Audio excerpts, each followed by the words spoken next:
Welcome to the Tech Egg. Don't get scrambled. Enjoy the video. You begin by setting up two files and linking them so the browser can read both. Create index, HTML and styles, CSS in the same folder, then put basic HTML boilerplate in index, HTML. In the head section, add link rel equals stylesheet href equals styles, CSS so styles apply. Once done, save and open index. HTML in your browser to confirm the CSS loads. If you don't see changes, make sure you cleared cache or used Ctrl+R to reload, because browsers sometimes hold old styles. You now map styles to structure. Mark up content with semantic tags like header, main, section, and footer so selectors are meaningful. Use type selectors for broad rules, classes for reusable styles, and IDs for unique elements.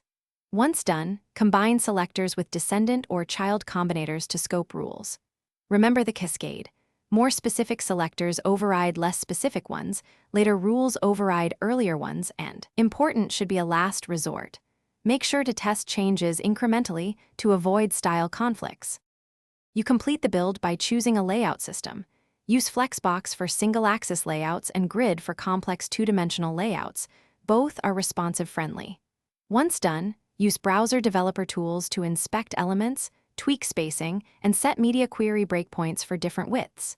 Make sure to validate your HTML and remove unused CSS, then minify styles for production.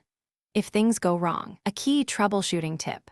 Open DevTools, check computed styles and rule origin to see which selector is overriding your expected.